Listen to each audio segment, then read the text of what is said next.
আমি যখন দ্বিতীয়বার এই পথে পা দিই তখন কিন্তু আমি বুঝতে পারিনি যে এখান থেকেও আমার বিদায় নিতে হবে। তবে পরিস্থিতিতে পড়লে মানুষ অনেক কিছু করতেই বাধ্য হয়। আমিও তেমনই পরিস্থিতির মধ্য থেকেই এখান থেকে বিদায় নিতে চাচ্ছি।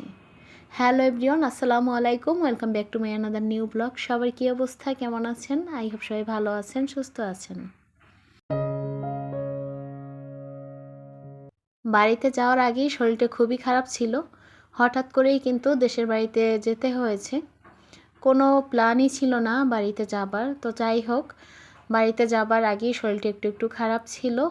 তো ওখান থেকেই শুরু হয়েছে, সেই সাথে সিজন চেঞ্জেরও একটা ব্যাপার আছে। তো সব কিছু মিলিয়ে ঠান্ডা, কাশি, জ্বর একদম সব ফ্যামিলিগতভাবে সবাই অসুস্থ হয়ে গিয়েছি। তো কয়েকদিন ধরে ভিডিও দিচ্ছি, কিন্তু ভিডিওতে কিন্তু ভয়েস দিতে পারছি না। ভয়েস না দেওয়ার কারণে কিন্তু ভিডিওতে ভিউজও পাচ্ছি না। অনেক আপুরাই আছেন যারা কথা বলার জন্যই শুধু আমার ভিডিও দেখে, কথা শোনার জন্যই। তো তারা দেখা যায় যে এই কয়দিন পর্যন্ত আমার ভিডিওতে ভয়েস না পেয়ে তারা কিন্তু অনেকেই কমেন্ট করেছে যে আপু তুমি সুস্থ হয়ে যাও, তোমার কথাগুলো শুনতে পাচ্ছি না, মিস করছি। তো এরকম অনেক কিছু। তো যাই হোক, ওই পাশের রুমটা গুছিয়ে তারপরে এসেছি। এখানে কিছু বারান্দায় কাপড় ছিল, ওগুলোকে ভাঁজ করে রেখে দিচ্ছি। একা সংসারে থাকতে গেলে যেটা হয়, আপনি যতই অসুস্থ থাকেন না কেন, আপনাকে সেই অসুস্থ শরীর নিয়ে কাজ করতে হবে। সেই অসুস্থ শরীর থাকা সত্ত্বেও দেখবেন কি আপনি ২ মিনিট যদি রেস্ট নিতে চান, তারপর আপনি রেস্ট নিতে পারবেন না। বাচ্চা-কাচ্চা থাকলে তো আরও সমস্যা দেখা দেয়। শুয়ে থাকলে দেখা যায় হাত পা পিসপিস করে যে কোন কাজটা থেকে কোনটা করব না করব। যতই শরীর খারাপ থাকুক না কেন, শুয়ে থাকা যায় না। আসলে আমাদের মেয়েদের জীবনটা এমনই, সংসার জীবনটা এমনই হয় যে আপনি যতই শরীর খারাপ থাকুক না কেন, আপনার পরিস্থিতি যেমনই হোক না কেন, আপনাকে সংসারের এই ঘানি টানতেই হবে। তো যাই হোক, ভিডিওতে কয়েকদিন ধরে কথা বলতে পারছি না বলে আমারও কিন্তু মনটা ভালো নেই। মনে হচ্ছে পেটের মধ্যে, মনের মধ্যে অনেক কথা জমে আছে, যেগুলো আপুদের সাথে শেয়ার করতে পারছি না। আমি যে ইউটিউবে এই নতুন কাজ করছি এমনটা কিন্তু না। আমার এই চ্যানেলটার বয়স ৫ থেকে ৬ মাসের মতো, ৬ মাস রানিং হবে। তবে এর আগেও কিন্তু আমার একটা চ্যানেল ছিল। তো ওই চ্যানেলটার ভিউ ছিল না, তেমন একটা গ্রো করছিল না। তো ওই থেকে না ওই চ্যানেলটা ওখানে স্টপ করে দিয়েছিলাম। ভাবছিলাম ইউটিউব প্ল্যাটফর্মে আর কাজ করব না। তো আসলে ইউটিউব প্ল্যাটফর্ম এমনই একটা জায়গা, এখানে কাজ করতে করতে জায়গাটার জন্য একটা মায়া পড়ে যায়। কারণ এখানে অনেক আপুদের সাথে কিন্তু আমাদের কথোপকথন হয়, সেটা হোক ভিডিওর মাধ্যমে বা কমেন্টের মাধ্যমে। তো যাই হোক, সেখান থেকেই কিন্তু ভালোবাসাটা তৈরি হয়েছিল। তো ওই থেকে হয়েছে কি যে আমি চ্যানেলটা অফ করে ওখানে থাকতে পারিনি। তো আবারও নতুন একটা চ্যানেল নিয়ে আপনাদের সাথে সেই যোগাযোগের একটা সূত্র আবারও শুরু হয়েছে। তো যাই হোক, আমার কাছে মনে হয় কি যে ইউটিউব প্ল্যাটফর্মে টিকতে গেলে এখানে আপনাকে যথেষ্ট পরিমাণে সময় ব্যয় করতে হবে। আপনি যদি সারাদিনের মধ্যে কাজকর্ম থেকে শুরু করে আপনি কি খাচ্ছেন, পড়ছেন, কি করছেন না করছেন, এগুলো শেয়ার করতে না পারেন, তাহলে কিন্তু একটা ব্লগিং চ্যানেল খুলে আমার কাছে মনে হয় সেটা কোনো উপকারে আসে না। তো যাই হোক, আমি যেহেতু এই চ্যানেলটা ওপেন করেছি, এটা কিন্তু অনেকটা স্বপ্ন, আশা, ভরসা অনেক কিছু নিয়েই চ্যানেলটা ওপেন করেছিলাম। কিন্তু এই অবধি এসে আমার কাছে এখন মনে হচ্ছে, আমার মনে হয় ইউটিউবে আগের মতো সেই এনার্জি নিয়ে আর কাজ করা হবে না। তার কারণ হচ্ছে একটাই, দেখা যায় আমার ২ টো ছেলে। আমার বড়টা হচ্ছে ক্লাস 4 এ পড়ে। এই তো ১ তারিখে ওদের পরীক্ষার ডেট দেওয়া হয়েছে। ১ তারিখ না, সরি ২ তারিখে। আর ছোট ছেলেটা তো প্রায় ৩ বছর হবে, চলে আসছে প্রায়। তো যাই হোক, দেখা যায় কি যেহেতু বাসায় আমি একা থাকি, তো একা থাকলে ওদেরকে কিন্তু আমার অনেকটা সময় দিতে হয়। তো ওদেরকেও সময় দিতে হয়, সংসারের কাজকর্ম। অনেকেই জানেন আমার কাজের খালাটা বিকেলের দিকে আসে। তো কাজের খালাটা একটু বিশ্বস্ত, এই জন্য আমি ছেড়েও দিতে পারছি না তাকে যে একটা চেঞ্জ করে আরেকটা ধরবো, সেটাও পারছি না। আর আমার একটা অভ্যাস আছে, আমি যদি কোনোটা আমার ভালো লাগে সহজে আমি সেটা পরিত্যাগ করি না বা চেঞ্জ করি না। তো যাই হোক, এজন্য খালাকেও বাদ দিতে পারছি না। তো সকাল থেকে দেখা যায় ওই কারণে কিন্তু আমার অনেকটা জার্নি সংসারের পিছনে ব্যয় করতে হয়, আমার সময় দিতে হয় অনেক। আর সকালবেলা ঘুম থেকে উঠে ছেলেকে পড়ানো, স্কুলে পাঠানো, ছোট ছেলের একটু কেয়ারিং, তো সব কিছু মিলিয়ে না আমার কিন্তু অনেকটা সময় ওদের পিছনেই দিতে হয়।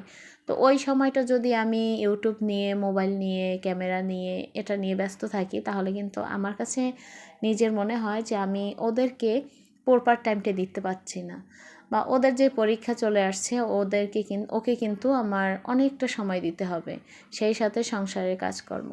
আপনারা সবাই জানেন যে ইউটিউবে কাজ করতে গেলে দেখা যায় যে একটা কাজ করতে গেলাম, সেখানে যদি আমি ক্যামেরাটা অন করি তাহলে কিন্তু সেই কাজটা করতে আমার অনেকটা সময় ব্যয় হয়।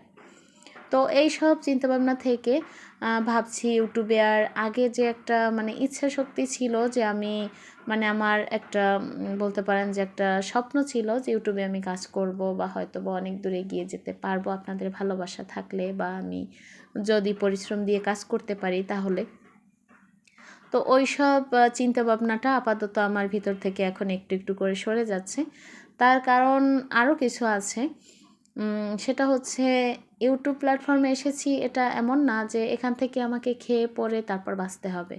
এটা জাস্ট একটা মেয়ের স্বপ্ন বলেন বা নিজের পায়ে দাঁড়ানোর একটা ইচ্ছা বলেন, যেহেতু ইউটিউব প্ল্যাটফর্ম মেয়েদের জন্য অনেক একটা ভালো প্ল্যাটফর্ম, যেটাতে একটা মেয়ে নিজের পায়ে দাঁড়াতে পারে, সেই সুযোগটা আছে।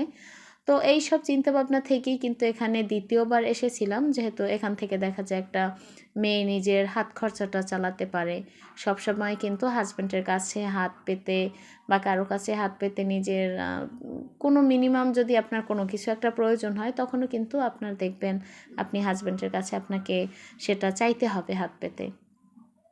তো যাই হোক, তো ওই সব চিন্তাভাবনা থেকেই কিন্তু ইউটিউবে সেকেন্ডবার আমি এসেছি। প্রথমবারে আমি জানতাম না যে এখান থেকে আদৌ আর্ন করা যায় কি না, এই সেই অনেক কিছু। তো দ্বিতীয়বার কিন্তু সব কিছু বুঝে শুনে এসেছি। কিন্তু এখন এই অবধি এসে আমার মনে হয়েছে যে আমি ইউটিউব প্ল্যাটফর্মে কাজ করতে গিয়ে আমি আমার সন্তানদেরকে ঠিকঠাকভাবে মানুষ করতে পারছি না। তাইফের বাবা এটা সিদ্ধান্তটা আমার শোনার পরে বলছে যে তুমি একদম ছেড়ে দিও না, আগে যেমন রেগুলার কাজ করতা ওটা না করো, তুমি মাঝে সাঝে কাজ করো, সেটা তো করতেই পারো। তো আমি তার কথাটা ফেলেও দিইনি, যেহেতু এটা ভালোবাসার একটা জায়গা, আমার অনেক স্বপ্ন নিয়ে এখানে এসেছি আমি। তবে এই জায়গাটা থেকে যে আমাকে খেয়ে পরে বাঁচতে হবে এমনটা তো না, আগে থেকে ভালোই আছি আলহামদুলিল্লাহ, আল্লাহ তাআলা অনেক ভালো রেখেছেন। আর হচ্ছে এই জন্য ভাবছি যে এখানে ওইভাবে আর কাজ করা হবে না যেটা আগে করতাম। তো সেখান থেকে আর কি মনটা একটু সরে গিয়েছে যে আগের মতো এতটা সময় এখানে দিতে পারবো না। কারণ দেখা যায় ভিডিও করা, ভিডিও এডিটিং করা, দৈনিক এত মানুষের ভিডিও দেখা, এটা কিন্তু অনেকটা ধৈর্যের ব্যাপার। সেই সাথে কিন্তু স্বাস্থ্যের ক্ষতি, চোখের সমস্যা সব কিছু দেখা দিচ্ছে। তো এই দিক থেকে আমার মানে হয় কি যে এই যে দেখেন আমি গ্রামের বাড়িতে 4টা দিন ছিলাম, 4 দিন আমি কারো ভিডিও দেখতে পারিনি, কারণ একটা বিয়ের প্রোগ্রামে গেলে কিন্তু নর্মালি ফোনে সময় দেওয়া যায় না। তো তার কারণে কিন্তু দেখা যায় আমি এই 4টা দিন ভিডিও আপলোড দিতে পারিনি, সেই সাথে কারো ভিডিও দেখতে পারিনি। মাত্র 4টা দিনের জন্য আমার চ্যানেলটা কিন্তু একটু হলেও ডাউন হয়েছে। তো আমি সেটাই ভাবছি, আমি যদি অসুস্থ হই কোনো কারণে, আরও আমার একটু গ্যাপ দিতে হয়, তাহলে যদি এরকম চ্যানেলটা ডাউনই হয়ে যায়, তাহলে আমি এখানে আসলে কিভাবে কি কাজ করব। আর আমার কাছে মনে হয় আমার সব কিছুর থেকে আমার 2টো ছেলে সবার আগে। ওদের যদি আমি প্রপার মানুষ করতে না পারি তাহলে আমি মা হিসেবে ব্যর্থ। তো ওই সব চিন্তাভাবনা থেকে এখন থেকে ইউটিউবে কাজ করব, তবে ওইভাবে আগের মতো আর মন মানসিকতা নিয়ে কাজ করব না যে এটাই আমার দৈনন্দিন কাজের মধ্যে মেইন কাজ। এখন থেকে আমার একটাই চিন্তাধারা, আমার 2 ছেলেকে আমার মনের মতো করে মানুষ করব আমি। তো যাই হোক, অনেক কথা বলেছি আর সেই সাথে অনেক কাজ করেছি। আর এই তো সকালবেলা বাজার নিয়ে আসছিল, সেটা অফ ক্যামেরাতেই গুছিয়েছি। ওই যে বললাম না যে আগের মতো আর ক্যামেরা আর অন করবো না, যখন দেখবো মনটা ভালো আছে বা সময় পেয়েছি তখনই ক্যামেরাটা অন করব। তাছাড়া দেখা যায় যে অতটা সময় ইউটিউবের পিছনে আমি আর দিচ্ছি না, কারণ এতে মনে হয় কি আমি মানসিক একটা সমস্যায় ভুগতেছি। এই প্রতিদিন কি ভিডিও দিব, কি করব না করব, এটা একটা অতিরিক্ত একটা টেনশন কাজ করছে। আর আরও একটা টেনশন আমার মধ্যে, মানে আরও একটা চেঞ্জ আমার মধ্যে এসেছে, সেটা হচ্ছে বাড়িতে যাবার পরে আমি আমার এক দাদিকে দেখেছি অসুস্থ, এতটাই অসুস্থ সে, মানে কি বলবো, এতটাই তার খারাপ অবস্থা। ওটা দেখে আসলে মনের দিক থেকে এতটাই ভেঙে পড়েছি যে আসলে আমরা কতদিন বা দুনিয়াতে আছি। এই যে ইউটিউবে কাজ করছি, এখানে আমাদের যে বয়েসটা এটা কিন্তু সবাই শুনতে পাচ্ছে। দেশ বিদেশে সারা দেশের মানুষ কিন্তু আমাদের বয়েসটা শুনতে পাচ্ছে। আর ক্যামেরার সামনে না আসি তারপরেও কিন্তু কিছুটা অংশ আমাদের দেখা যাচ্ছে। তো এই সব দিক থেকে না আসলে অনেকটা দূরে সরিয়ে দিয়েছি ইউটিউবটাকে মন থেকে। কারণ এটা দিয়ে যে আমার খেয়ে পরে আমি ভালোভাবে বাঁচতে পারবো এটাও কিন্তু না। এটা মনে করেন একটা মানুষের, একটা মেয়ের স্বপ্ন যে আমি ইউটিউবে কাজ করছি, এটাই জাস্ট। তো যাই হোক, সব কিছু ভেবে অনেকটা চিন্তাভাবনা থেকে কিন্তু আমি এই সিদ্ধান্ত নিয়েছি যে আগের মতো আমি ইউটিউবে কাজ করব না। কারণ এটা আমার জীবনের মেইন পার্ট না। আমার মেইন পার্ট হচ্ছে আমার 2 সন্তান। ওদেরকে আমি মানুষের মতো মানুষ করতে চাই। তো যাই হোক, কথা বলতে বলতে এখানে কিন্তু লাউ রান্নাটা বসিয়ে দিয়েছি। আজকে কিন্তু এইসব বিষয়ে বেশি কথা বলেছি। আর গলার অবস্থাটা তো বুঝতেই পারছেন যে কী অবস্থা। তো যাই হোক, ঠান্ডা কাশি এগুলো তো লেগে থাকবেই। আর সিজন চেঞ্জ হচ্ছে, এর মধ্যে এগুলো তো আমার ছোট ছেলেটাও কিন্তু অসুস্থ, ওরও কিন্তু জ্বর গেছে, তারপরে কাশি ঠান্ডা সবই আছে। তো এই তো ওখানে হচ্ছে লাউ রান্নাটা বসিয়ে দিয়েছি। আর এখানে হচ্ছে যে কোরাল মাছ ছিল ফ্রিজে, ওটাই নামিয়ে নিয়েছি। জানি না আমার ভিডিওতে কে কে লাইক দিয়েছেন কিংবা ভুলে গিয়েছেন, প্লিজ একটা লাইক দিয়ে ভিডিওটি কন্টিনিউ করবেন। যারা আমার চ্যানেলে আজকে নতুন ভিজিট করেছেন, ভিডিও দেখতে দেখতে ভিডিওর কোনো অংশ যদি আপনার মন ছুঁয়ে যায়, চাইলে আমার চ্যানেলটি সাবস্ক্রাইব করে আমার পাশেই থাকতে পারেন। ওখানে কিন্তু লাউ রান্নাটা হয়ে গেছে। বাড়িতে যখন গেছিলাম না, এই কয়টা দিন যে এত আনন্দে কাটিয়েছি সেটা আর কি বলবো। আর এই যে সিজনটা, যেমন শীতও না গরমও না, নাতিশীতোষ্ণ একটা মুহূর্ত, এই সময়টা কিন্তু গ্রামের বাড়িতে অনেক সুন্দরভাবে কাটানো যায়। আমরা সেই সময়টা কিন্তু 4টা দিন হয়তো কিন্তু সুন্দরভাবেই কাটিয়ে আসছি। একটু ইচ্ছা করেনি যে বাড়ি থেকে চলে আসি। বড় ছেলেটা তো কান্নাকাটি শুরু করে দিয়েছিল যে আম্মু আমি যাব না। তো যাই হোক, এবছর তো আমাদের বাড়িতে যাওয়াই হতো না। বিয়ে উপলক্ষে হঠাৎ করে যেতে হয়েছে, নয়তো দেখা যায় বোন অনেক রাগারাগি করে বা বোনের মেয়েটাও অনেক কান্নাকাটি করে বা রাগারাগি করে। তো ওই সব চিন্তাভাবনা থেকেই কিন্তু হুট করে বাড়িতে যাওয়া হয়েছে। তো রান্নাটা ওই পর্যন্তই সমাপ্ত করেছি, আর দেখাতে যাইনি। তো ওখানে রান্নাবান্না শেষ করে হচ্ছে কিছু থালাবাটি ছিল, ওটা গুছিয়ে রেখেছি।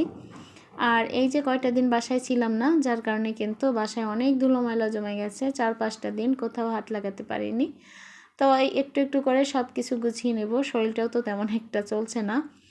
তো যাই হোক, বসে থাকলে তো আর চলবে না, অল্প অল্প করে কাজ করছি। আমি যতই অসুস্থ হই কেন জানি না, আমি শুয়ে থাকতে পারি না। আমার কাছে শুয়ে থাকতে ভালো লাগে না। আর আশেপাশে যদি দেখি কাজকর্ম এলোমেলো হয়ে আছে, তাহলে তো আর কথাই নেই। তো তার মধ্যেও চেষ্টা করি সংসারটাকে গুছিয়ে সুন্দর রাখার। আর এলোমেলো কাজকর্ম ফেলে শুয়ে থাকা, এটা আমার কাছে একদমই ভালো লাগে না। তো আজকে জানি না কার কাছে কেমন লাগবে আমার ভিডিওটি, কারণ ভয়েস নিয়ে যেহেতু সমস্যা, আর ভয়েস না দিলে ভিডিওটাও দেখা যায় যে ভিডিওতে ভিউজ আসছে না। তো এই তো ছিল আমার আজকের ব্লগ। আপনাদের সবার দীর্ঘায়ু এবং সুস্বাস্থ্য কামনা করে আজকের ব্লগটি এখানেই শেষ করছি। আল্লাহ হাফিজ, আসসালামু আলাইকুম।